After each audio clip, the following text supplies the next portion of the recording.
Miss Wren, you can't enter. I looked past the gate at my house, less than a quarter mile away. What do you mean I can't enter? The guard showed me his tablet. Your access has been suspended by the HOA. My house is right there. He nodded. I know. That road wasn't an amenity. It was the only way home, and they knew it. I pulled into a visitor space so the line of cars behind me could move. Residents drove through the gate without slowing down. Some looked at me, most didn't. My daughter pressed her hand against the window. Can we walk? I shook my head. The private road curved through Magnolia Trace for almost a mile before reaching our section of the neighborhood. No sidewalks, no shoulder. Just narrow pavement bordered by drainage ditches and thick pine trees. We'll figure it out. Even as I said it, I wasn't sure how. I called the number posted on the sign beside the gate. Voicemail. I called again. Same result. The guard shifted awkwardly. Not surprised, not confused, just uncomfortable. That bothered me more than anything else, because it meant this wasn't a system error.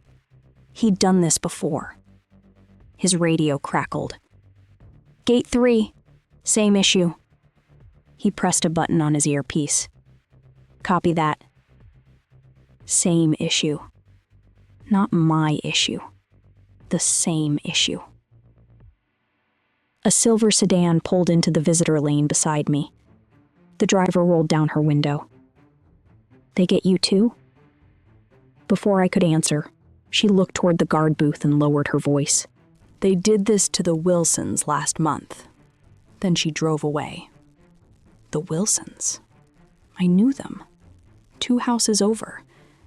3 weeks earlier, a moving truck had been parked outside their house. I remembered thinking they'd relocated for work. Now I wasn't so sure.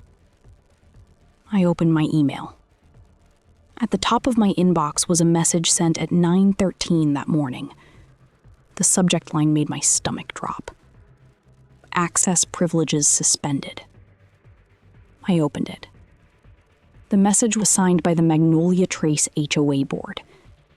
Effective immediately, my gate access had been suspended due to unpaid violations and outstanding fines. I read the sentence 3 times. It still didn't make sense. I scrolled down.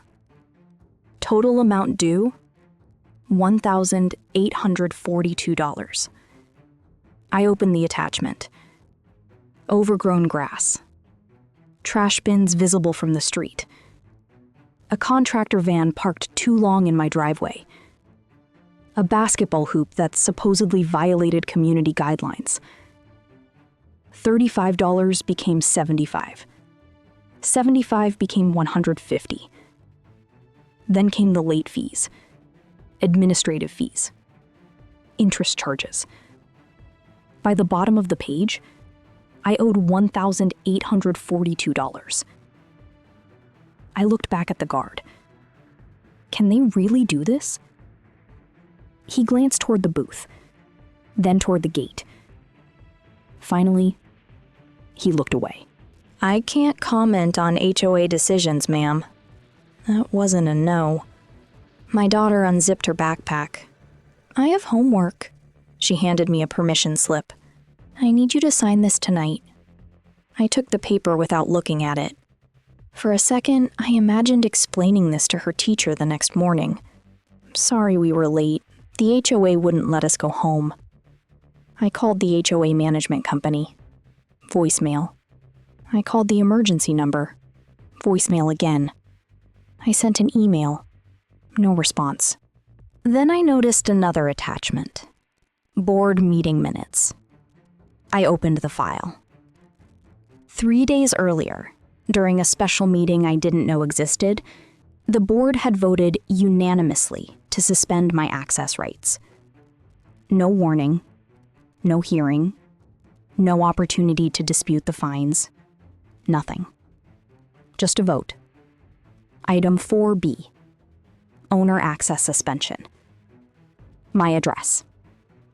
No discussion, no questions, just a motion, a second, then a vote. Approved unanimously. 30 seconds. That was all it took to decide I couldn't drive down the road leading to my own house. I recognized every name. Miranda McKinley, Richard Bitt, Tom Bradley. People I'd waved to for years. People who lived less than a mile away. People who knew I was a single mother. People who knew that road was the only way to reach my house. As I looked back toward the guard booth, a dark gray crossover pulled into the exit lane. The guard straightened immediately. Miranda McKinley stepped out of the passenger seat, president of the Magnolia Trace HOA. For a second, I thought she was coming over to explain what was happening. Instead, she leaned toward the guard and said something I couldn't hear. He nodded. Miranda looked directly at me. Then she got back into the vehicle and drove through the gate, without saying a word. My daughter looked out the window again. Mom? Yeah? Why won't they let us go home? I looked at the gate, at the scanner, at the red light that still hadn't changed. And for the first time, I stopped asking myself whether the HOA could do this. I started asking a different question. Why would they? The next morning, I dropped my daughter off at school and drove straight back to Magnolia Trace. Visitor access started at 9. Apparently, I was allowed to visit my own house, just not live there. The same guard from the night before waved me through without checking my scanner. He didn't need to. He already knew who I was. As I turned onto my street, bright orange signs lined the road. Special community meeting, 6 p.m., hosted by HOA President Miranda McKinley. The signs hadn't been there yesterday. I parked in my driveway. Another orange notice was taped across my front door. Final warning. The message said additional enforcement action could follow if my violations remained unresolved. No explanation, no deadline. Just Miranda McKinley's signature at the bottom. As I pulled the notice down, a white pickup rolled slowly past my house. Magnolia Trace Compliance Team. The driver stopped in front of the Wilson house. He stepped out carrying a camera. He photographed the driveway, the mailbox, and the side yard. Then he crossed the street and photographed my house. When I asked what he was doing, he told me it was a routine inspection. He never looked up from his clipboard. 3 weeks earlier, I'd watched a moving truck back into the Wilson driveway.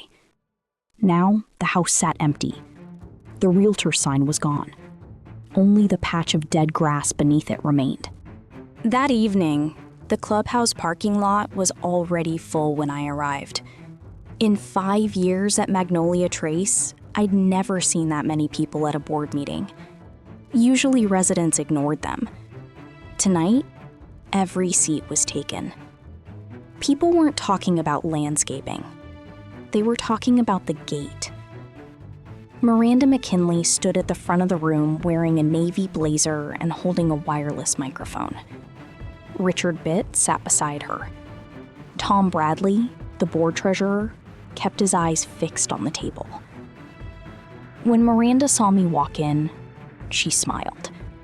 Not warmly, like she'd expected me. She thanked everyone for coming and began speaking about the future of Magnolia Trace. Then she pressed a button. A projector screen lowered from the ceiling. The first photo appeared. A trash bin. The second, a contractor van. The third, my daughter's basketball hoop. A timestamp sat in the corner of every image. The room went quiet. Miranda spoke calmly. She said accountability protected property values. She said consistency protected the community. She never mentioned my name. She didn't have to. everyone in the room knew which house belonged to me. Richard leaned toward his microphone and reminded everyone that the rules applied equally to every resident. Then Miranda said something that changed the mood in the room. If Magnolia Trace no longer met a homeowner's needs, she explained, selling was always an option. Several people looked down. An older man near the back shook his head. He said that was exactly what they had told the Wilsons. For the first time all evening, Miranda stopped smiling. She said the Wilson family had made the decision that was best for them. Then she moved to the next slide. A rendering of a future infrastructure project filled the screen. Miranda talked about improved traffic flow and long-term investments. I stopped listening. The proposed road followed the same line as every recently sold home in Magnolia Trace, including the Wilsons' house, the Harper property, the Rodriguez place, and finally, mine. A small approval date sat in the bottom corner. 6 months earlier. 6 months before my first violation notice. 6 months before the Wilsons moved. 6 months before the gate. I looked back at Miranda. She wasn't looking at the screen. She was looking directly at me. Then something else caught my attention. In the lower corner of the rendering, beneath the approval date, was a company logo. Not Magnolia Trace HOA. Not Dawson County. A company I'd never heard of. Smoky Peak Property Group. Miranda clicked to the next slide before anyone else seemed to notice. But I couldn't stop looking at that name. The real question was, why was a private developer involved in decisions the homeowners never voted on? I barely slept that night. Every time I closed my eyes, I saw the same image. The rendering on the projector screen, the new entrance road, the approval date, and the logo in the corner, Smoky Peak Property Group. By sunrise, I had stopped asking myself whether the board wanted those houses. That part was obvious. What I still couldn't understand was how they thought they could take control of the only road leading to mine. At 8:30, I dropped my daughter off at school. 20 minutes later, my phone buzzed. Another email from Magnolia Trace. Another violation notice. This time, it was for a bicycle left near my garage. The photo had been taken at 7:14 that morning, before I'd even left for school. I deleted the email without opening the attachment. Then I drove somewhere I hadn't been in 5 years. Northview Realty. Sandra Lewis still worked there. The same woman who had sold me the house. She recognized me immediately. Not because we were friends, because people don't forget helping someone buy their first home, especially not a single mother. When I explained what had happened at the gate, her expression changed. Not confusion, concern. Real concern. She pulled up my file on her computer. Within seconds, the original listing photos appeared on the screen. The kitchen, the backyard, the east entrance. Sandra stopped scrolling. There, she pointed to a line in the sales description. Private gated access with permanent entry rights through the east corridor. Permanent. Not temporary, not conditional. Permanent. She opened another file, the original marketing brochure. The same phrase appeared again. Permanent access. She leaned back in her chair. If the road is your only access point, the HOA can't just turn it off. Can't. Not shouldn't. Can't. For the first time since the gate locked behind me, someone had said it out loud. I asked Sandra if she'd sold any of the other houses near the east entrance. The Wilson place, the Harpers, the Rodriguez house. She nodded slowly. All 3 had sold within the last year. All 3 had closed unusually fast. And all 3 buyers had used the same closing attorney. I wrote down the name. Then Sandra said something that made my stomach drop. The Wilsons didn't want to move. I looked up. She told me Mr. Wilson had called her in tears. He said the HOA had made staying impossible. At the time, she'd assumed he was exaggerating. Now, she wasn't so sure. Before I left, Sandra printed every page related to my purchase. The listing, the brochure, the disclosures. As she handed me the folder, she paused. Whatever this is, it didn't start with you. Outside, I sat in my car and looked across the parking lot. My phone buzzed again. Miranda McKinley. For a second, I thought about letting it ring. Then I answered. Her voice was calm, professional. She said she'd heard I was asking questions about the East Entrance properties. She reminded me that spreading false information could violate community guidelines. Then she suggested I focus on resolving my compliance issues instead. She never asked where I was. She never asked who I'd spoken to, which meant she already knew. The call lasted less than a minute. When it ended, I looked down at the folder in my lap. Miranda didn't know what was inside. Not yet. I drove straight to the county records office. The clerk behind the counter typed my address into the system. Then she pulled up a map of Magnolia Trace. A thick red line ran directly through the East Entrance. The same road. The same corridor. She zoomed in. A notation appeared beside it. Recorded access easement. Emergency vehicle route. Protected access. Filed 18 years earlier. Long before Miranda moved into Magnolia Trace. Long before Richard Bitt joined the board. Long before any of us bought our homes. The clerk glanced at me. Is there a problem with the easement? I shook my head. Not because there wasn't a problem.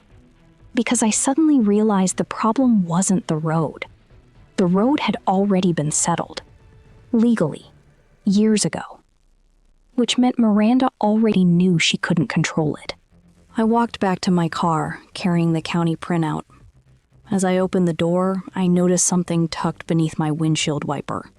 Another orange notice. No envelope, no stamp, just my name. The message was short. Final opportunity to resolve outstanding violations. At the bottom, someone had handwritten 3 words. Consider selling now. There was no signature. There didn't need to be. I looked down at the county map in one hand, then at the notice in the other. If the board couldn't legally control the road, why were they acting like they owned it? And if Miranda already knew that easement existed, what was she really trying to buy? Help us grow. Join to Suburban Verdict. I drove back to Magnolia Trace with the county map on the passenger seat and the orange notice folded inside my purse. For the first time since the gate locked behind me, I knew one thing for certain. The road wasn't the problem. Legally, it never had been. The easement had been recorded 18 years earlier. Emergency vehicles depended on it. Every homeowner along the East Entrance had permanent access rights. Miranda knew that. Richard knew that. Which meant the violations, the gate, and the threats served another purpose. I just didn't know what it was yet. As I pulled into the visitor lane, the scanner flashed green. The guard handed me a temporary pass. He avoided eye contact. That was becoming a pattern. I parked in my driveway and noticed movement across the street. The Wilson house wasn't empty anymore. A landscaping crew unloaded fresh shrubs and bags of mulch from a trailer. A man in a blue polo stood near the mailbox, talking on his phone. When he saw me watching, he smiled. Too quickly, too professionally. I walked across the street and introduced myself. He said he worked for Smoky Peak Property Group. They had closed on the house the previous week. Fastest closing he'd ever handled. He sounded proud of it. Then he mentioned that Smoky Peak had already purchased 3 homes in Magnolia Trace. They were looking for more. I asked why. He glanced toward the east entrance. Future growth. That was all he said. As I walked back to my house, I noticed another crew outside the Harper property. Same trucks, same logo, same company. By lunchtime, my phone buzzed. A neighborhood app notification. Someone had posted a photo from the meeting. Miranda stood beside the rendering of the new entrance road. The comments underneath were multiplying by the minute. People wanted answers. Why hadn't homeowners voted on the project? Why was a private developer involved? Why had access cards been disabled? I refreshed the page 10 minutes later. Half the comments were gone. 20 minutes after that, the entire post disappeared. No explanation, just gone. That evening, I knocked on Tom Bradley's door, the board treasurer, the man who hadn't looked up once during the meeting. He opened the door halfway. When he saw the county map in my hand, his face changed. Not anger, fear. I asked him why Smoky Peak was buying houses near the east entrance. Tom looked over his shoulder before answering. He said the board had no control over who bought homes in Magnolia Trace. Then he lowered his voice. But the board approved the infrastructure agreement. Agreement. Not project. Agreement. I asked what Smoky Peak was paying for. Tom didn't answer right away. Instead, he stepped onto the porch and pulled the door almost closed behind him. His eyes moved up and down the street, checking windows, checking driveways, checking who might be watching. Only then did he speak. He said Smoky Peak had offered to fund the east entrance improvements. Road repairs, new signage, landscaping, the kind of expenses Magnolia Trace could no longer afford. I asked why homeowners never voted on it. Tom rubbed his face. He said the board could approve infrastructure partnerships without a community vote if the expenses qualified as emergency improvements. I asked what emergency justified building a new entrance road. Tom looked away. He didn't answer. Instead, he glanced toward the house across the street. Miranda's house. Even from his own porch, he lowered his voice. He said nobody expected the violations to go this far. Nobody expected access cards to be disabled. Nobody expected families to leave. I asked him when he realized the board had lost control. Tom looked back through the doorway. Moving boxes sat stacked against the wall. A for sale brochure rested on the kitchen counter. Then he told me Smoky Peak had already made an offer on his house. They had named a price before he ever listed it, before he even considered selling. We thought it was the only way to save the HOA, he said. I drove home in silence. That sentence explained everything. And nothing. Because if the board was desperate enough to partner with a developer, then the road wasn't the prize. The road was leverage. The real question was, what had Smoky Peak promised the board in exchange for those homes? The next morning, I woke up to 3 missed calls. None from Miranda, none from the HOA. All 3 were from neighbors I barely knew. By the time I dropped my daughter off at school, my phone was full of messages. Nobody wanted to talk in the neighborhood app. Nobody wanted to email. Everyone wanted to meet in person, privately. The first neighbor asked me to park around the corner instead of in her driveway. The second opened her garage door just wide enough for me to slip inside before closing it again. The third invited me through the back gate. Every conversation started the same way. They lowered their voices. Then they looked over their shoulders.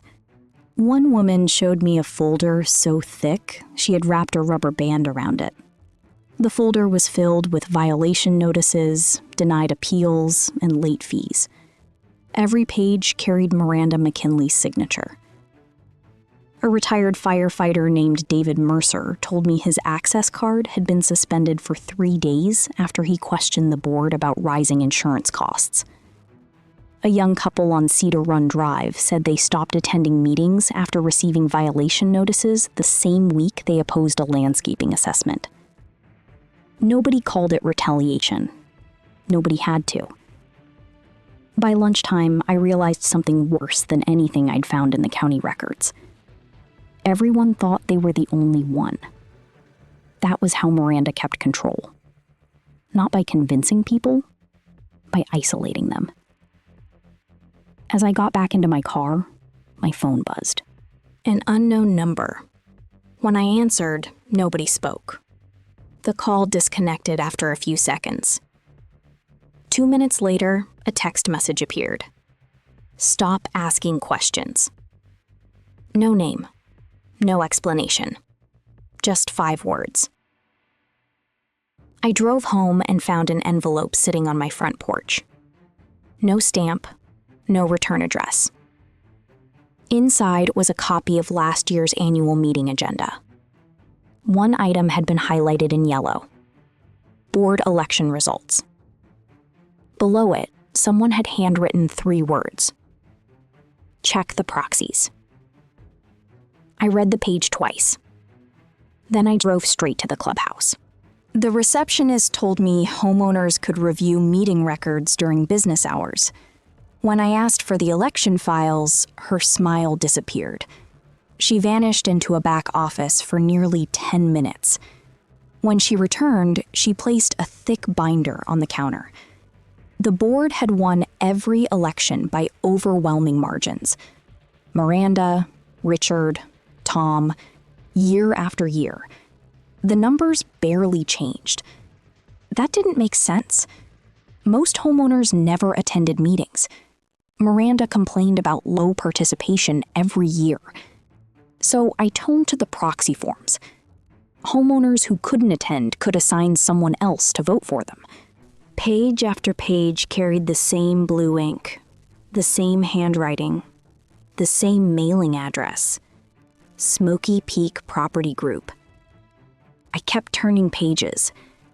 The Wilson property, the Harper house, and the Rodriguez place all showed the same thing. Proxy assigned. Homes that no longer belong to families. Homes now owned by the developer.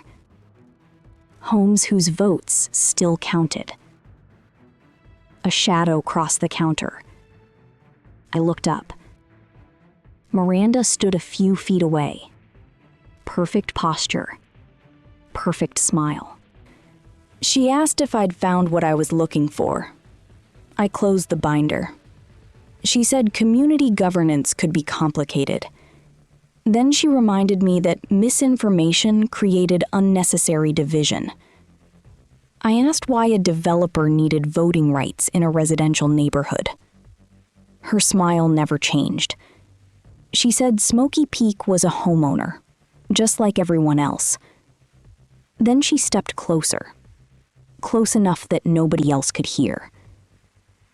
People who fight Magnolia Trace usually leave Magnolia Trace. She turned and walked away. I carried the binder back to my car. For the first time, I understood why nobody wanted to speak publicly. Why neighbors looked over their shoulders. Why they parked around corners and closed garage doors. They weren't afraid of fines. They were afraid of becoming the next family that disappeared. The real question was, how many families had already given up before I realized I was next? The next morning, I drove my daughter to school the same way I always had.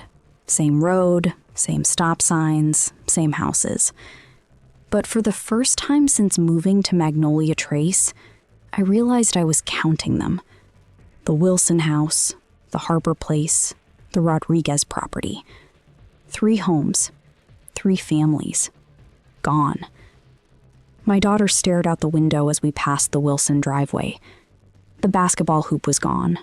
The flower beds had been replaced. Even the welcome mat had disappeared. She looked at me. Are Emma and her mom coming back? Emma Wilson had been her best friend. Sleepovers, birthday parties, weekend bike rides. I tightened my hands around the steering wheel. I don't think so. My daughter looked back out the window. Everybody keeps moving away. She said it casually, the way children say things adults spend months trying not to admit. When I dropped her off, another mother gave me a quick smile. Then she looked away. The conversation we usually had never happened. No questions about school, no plans for the weekend, nothing. By the time I drove back through Magnolia Trace, a white Smoky Peak truck was parked outside the Harper house.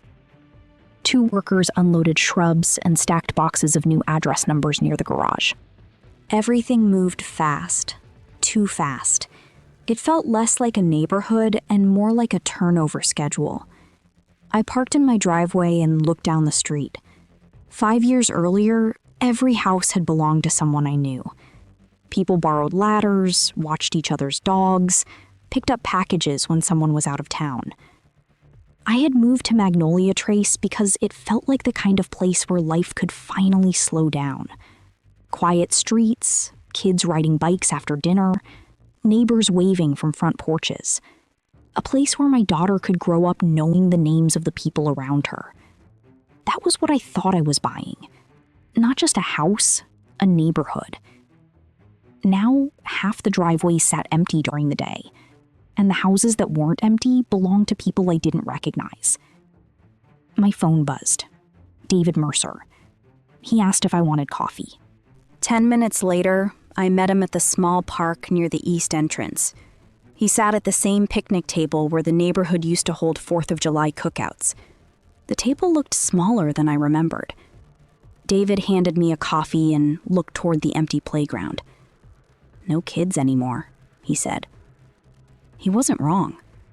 When my daughter was younger, parents used to fill the park every afternoon. Now the swings barely moved.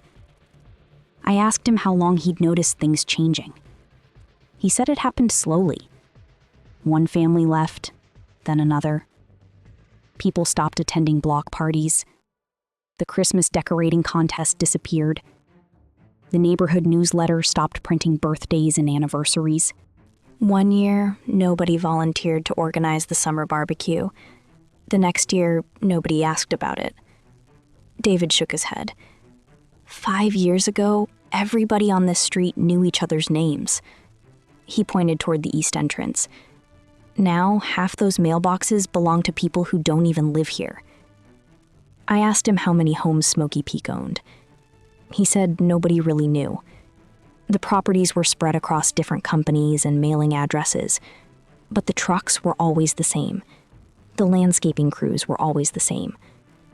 Eventually, people stopped asking questions because they assumed someone else already had. I told him about the proxy forms, about the election binder, about Miranda's warning. David stared at the playground for a long moment. Then he admitted something that surprised me. Years earlier, Miranda had asked him to collect proxy votes from neighbors who couldn't attend meetings. He thought he was helping. Most people hated HOA meetings. He assumed more participation was a good thing. He spent years knocking on doors, helping elderly neighbors fill out forms, offering to deliver ballots. Miranda used to tell him nobody trusted the board the way they trusted him. For years, he took that as a compliment. He looked down at his coffee. I thought I was helping my neighbors. He shook his head slowly. Turns out, I was helping the people buying them out. Neither of us spoke for a while. A moving truck rolled slowly past the park. It turned onto Cedar Run Drive. David watched it disappear between the houses. That makes 4 this month. 4 families. 1 month. I asked if he thought people were leaving because of the fines. He shook his head. The fines get their attention. He pointed toward the empty homes near the east entrance. but this is what makes them leave. I looked around the park. The empty swings, the silent basketball court, the moving trucks, and the houses with unfamiliar cars in their driveways. For the first time, I understood what Smoky Peak was really buying. Not land, not roads, not votes. They were buying time. Time for people to stop caring. Time for neighbors to stop talking. Time for a community to forget what it used to be. As I drove home, I passed another house with a moving pod in the driveway. My daughter had drawn chalk flowers on that sidewalk last summer. The drawings were still there. Faded. Almost gone. The next morning, I noticed something I couldn't unsee. Every house Smoky Peak had purchased sat along the same stretch of road. The Wilson house, the Harper place, the Rodriguez property, Tom's house. All of them connected. All of them near the east entrance. I pulled over across from the Wilson driveway and opened the neighborhood map on my phone. For months, I'd been looking at Magnolia Trace as a collection of homes. For the first time, I looked at it the way a developer would. Lots, connected by roads and access points. The houses weren't random. They formed a line, a corridor. My phone buzzed. Tom. His voice sounded different. Lower. Rushed. He asked if we could talk. Not at his house. Not at mine. He wanted to meet at a diner 10 minutes away, outside the neighborhood. When I arrived, he was already there. He chose a booth in the back corner. He kept looking toward the front windows. The waitress refilled his coffee twice before he touched it. Finally, he slid an envelope across the table. Inside was a printed map of Magnolia Trace. Someone had highlighted the same houses I'd noticed that morning. Yellow marker. One continuous path. From the east entrance to the undeveloped land behind the neighborhood. I looked up. Tom nodded. That's when I realized it. Realized what? He rubbed his forehead. Miranda never cared about the houses. He pointed to the map. She cared about where they were. I asked him where he'd gotten it. He hesitated. Then he admitted he'd seen it during a closed board meeting 6 months earlier. Miranda told the board Smoky Peak wanted to help improve the community. New landscaping, traffic relief, better amenities. She said the company was willing to invest millions. Nobody asked why. Nobody asked what they wanted in return. Tom said he hadn't thought much about the highlighted properties at the time, not until Smoky Peak started buying them, one by one. I asked why he hadn't said anything sooner. He stared down at his coffee. Because I thought it would raise property values. There it was again, the phrase Miranda used every time someone asked difficult questions. Property values. She said it so often, people stopped asking what it actually meant. Tom told me something else, something he hadn't shared at the meeting. During that closed session, Miranda mentioned a future connection plan. At the time, it sounded like developer jargon. Now it sounded like a warning. I asked what sat behind the undeveloped land. Tom looked around the diner before answering.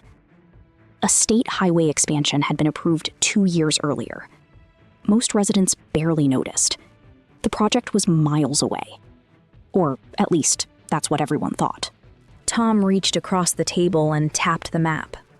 If Smoky Peak connects this road to the highway, Magnolia Trace becomes the shortcut. I looked down at the highlighted homes, at the east entrance, at the line running through the neighborhood. Suddenly, I understood why they wanted those specific houses. Not because they were cheap, not because their owners were vulnerable, because they were in the way. The waitress dropped off our check. Neither of us touched it. Tom leaned back in the booth. For the first time since I'd met him, he stopped defending Miranda. He said she'd always talked about Magnolia Trace like it was a business opportunity, never a neighborhood. never a community, just an asset. To her, Magnolia Trace was something to improve, reposition, and monetize. He looked out the window. My grandkids learned to ride their bikes on that street, his voice cracked. She sees it as a corridor. Neither of us spoke for a moment. I thought about Emma Wilson, about the empty swings, about the chalk flowers fading on the sidewalk, about my daughter asking who she'd play with if everyone left. Then I thought about the map, about the yellow line cutting through the center of Magnolia Trace, a line that ignored birthday parties, summer barbecues, front porch conversations, all the things that turned houses into a neighborhood. My phone buzzed. An email notification. From the HOA. Subject line, Community Vision Meeting. The meeting was scheduled for the following Tuesday. Attendance strongly encouraged. Attached was a rendering. I opened it. The image showed Magnolia Trace 5 years in the future. Wider roads, decorative lighting, a new entrance sign. At the bottom of the page, almost too small to notice, were 4 words. Concept subject to change. No mention of Smoky Peak. No mention of purchased homes. No mention of proxy votes. But the highlighted road in the rendering followed the exact same path as the yellow line on Tom's map. The same houses, the same corridor. Tom looked at the screen and went pale. He whispered something I barely heard. They've already picked the future. I drove home in silence. As I turned onto my street, I noticed something I'd never paid attention to before. Every house Smoky Peak owned had its porch light on. Same brightness, same color, same timer. Like someone was trying to make empty houses look occupied. I pulled into my driveway and looked across the street. For the first time since moving to Magnolia Trace, I felt like a guest in my own neighborhood. The real question wasn't why Smoky Peak wanted those homes. It was what Magnolia Trace would become once the people who built it no longer had a say. The following Tuesday, the Magnolia Trace clubhouse parking lot was full. I couldn't remember the last time that had happened. People stood in small groups near their cars. Nobody laughed. Nobody lingered. They spoke in low voices, then looked toward the clubhouse doors, as if they expected someone to be listening. Maybe they did. David stood beside me with his hands in his pockets. Tom arrived a few minutes later. For the first time since I'd known him, he didn't walk toward Miranda. He walked toward us. People noticed.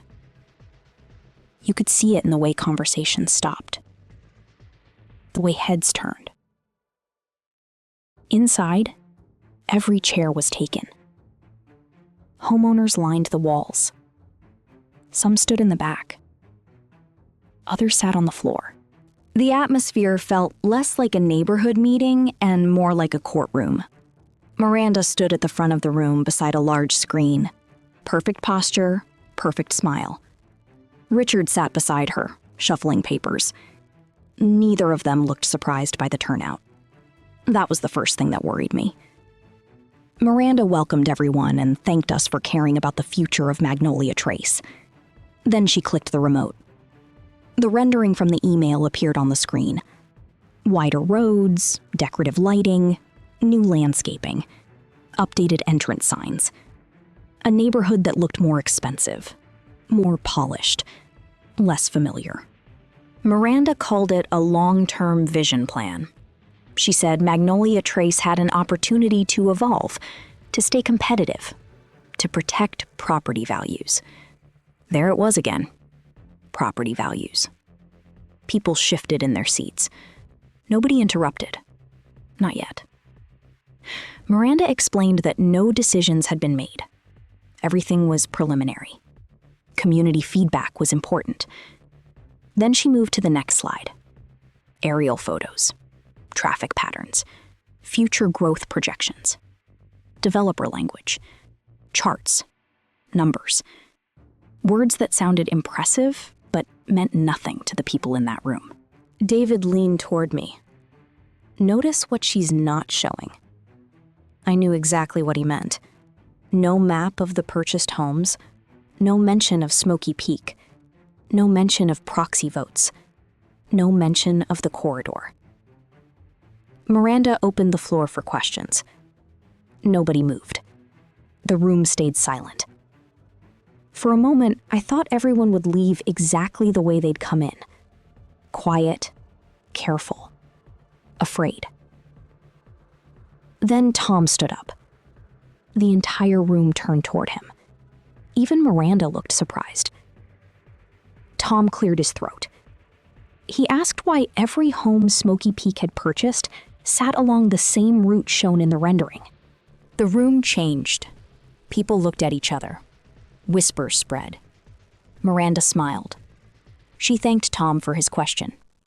Then she said property transactions were private matters.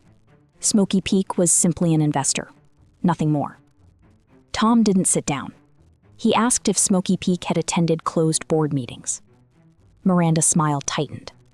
She said community partnerships were common, nothing unusual. David stood next. He asked why residents hadn't been told about the future connection plan. Miranda said there was no approved plan, only ideas, only possibilities. A woman near the back raised her hand. She asked why so many families had moved away in the past year. Miranda said people relocate for many reasons: jobs, schools, life changes. Another resident asked why violation notices had increased. Miranda blamed inflation, maintenance costs, insurance rates. Every answer sounded prepared. Every answer pushed the problem somewhere else. I looked around the room. People weren't nodding anymore. They were comparing notes, looking at each other, recognizing the same pattern. For years, everyone thought they were alone. Now they were sitting shoulder to shoulder. A man near the front stood up. Then another. Then another.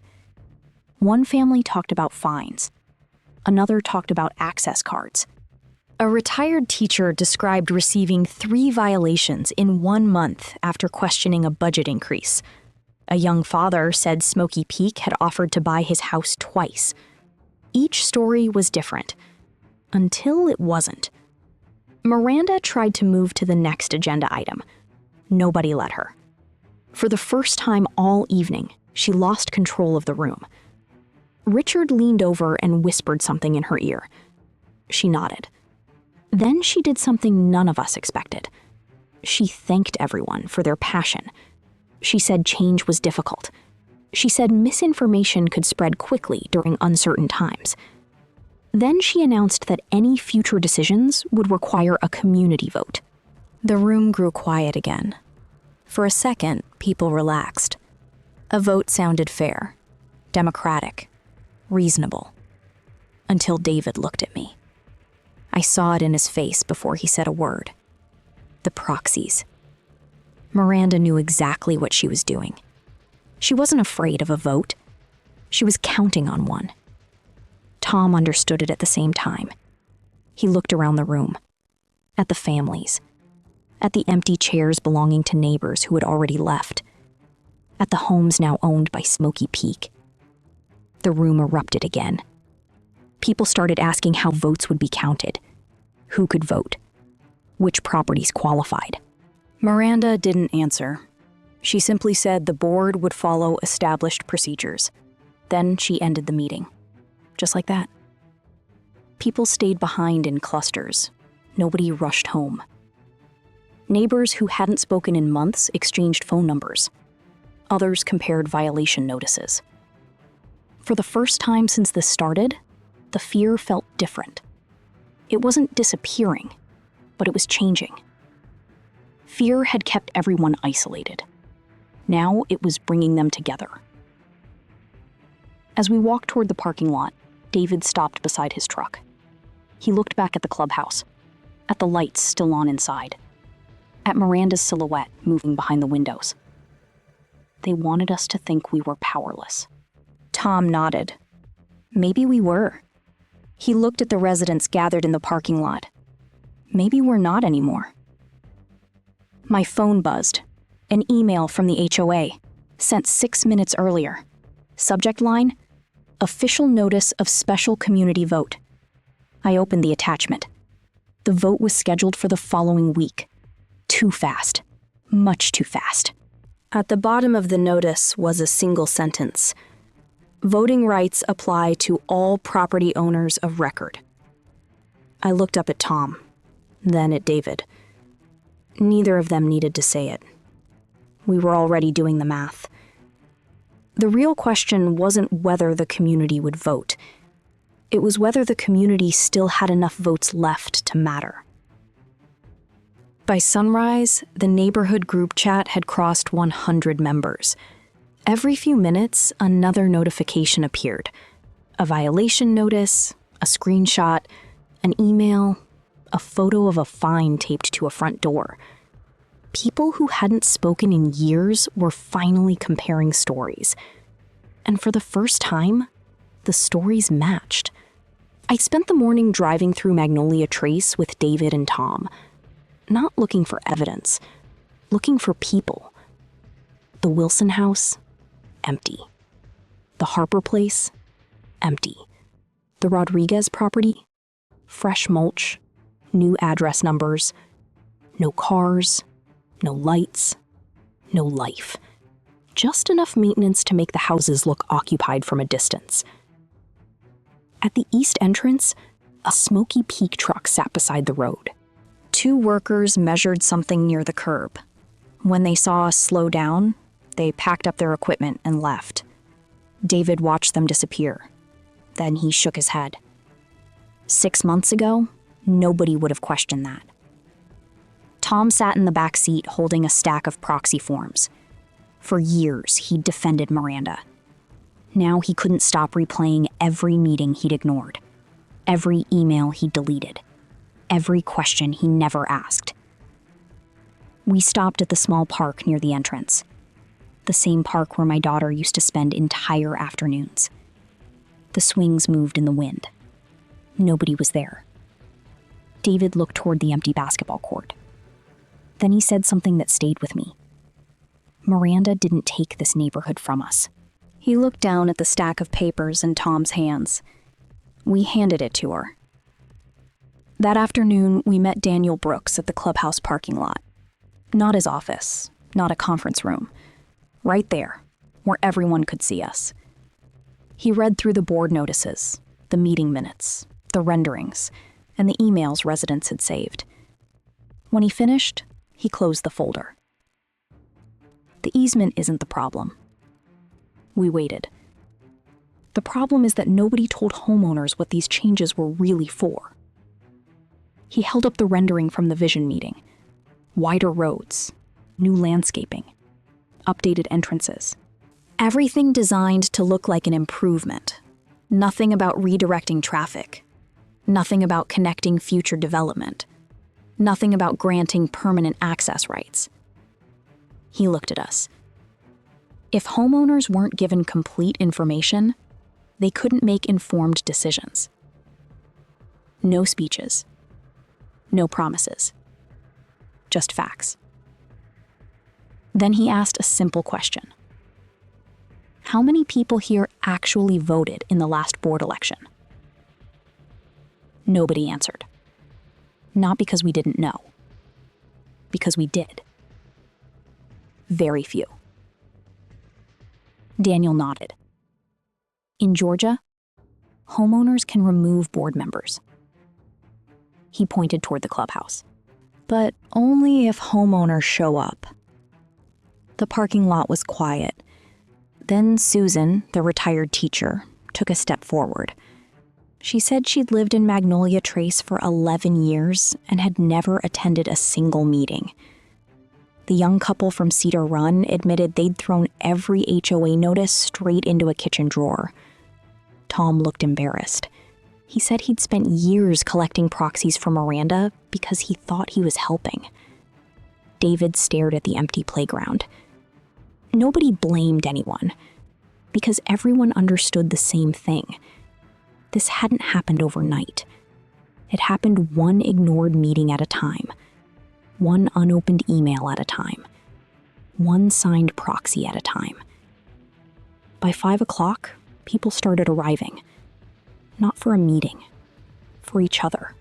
Neighbors brought folding chairs, coolers, printed emails, violation notices. People stood in groups comparing dates and stories. The atmosphere felt completely different from the vision meeting. Nobody whispered. Nobody looked over their shoulder. My daughter ran toward the playground with 2 kids I hadn't seen in months.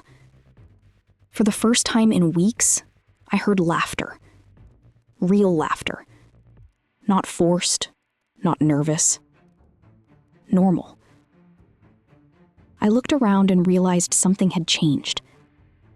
The neighborhood wasn't empty. It had just been silent. Miranda arrived just before sunset. She parked near the clubhouse entrance and stepped out of her SUV. Perfect posture. Perfect smile. But this time, nobody walked over to greet her. Nobody waved. Nobody avoided eye contact either. People simply kept talking to each other. She looked around the parking lot, at the residents, at the folding chairs, at the stacks of paperwork, at Tom standing beside David, at me. For the first time since this started, she looked uncertain. Daniel handed her a single envelope.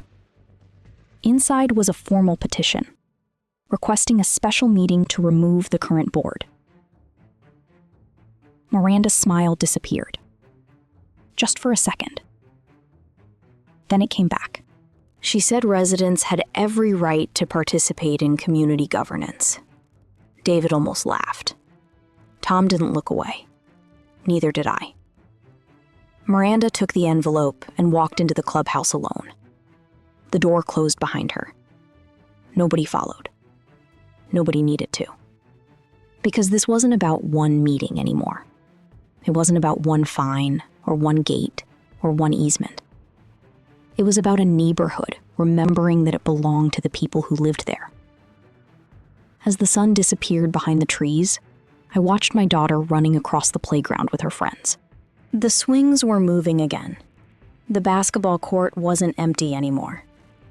People who hadn't spoken in years were making plans for the weekend. For the first time since my access card stopped working, Magnolia Trace felt familiar again. David stood beside me. He watched the clubhouse for a moment. Then he looked back at the families filling the park. We should have shown up years ago. I nodded, because he was right. Miranda hadn't won because she was smarter. Smoky Peak hadn't won because they had more money. They won because everyone thought someone else was paying attention. The real victory wasn't removing the board. It was realizing we never should have given them our silence in the first place.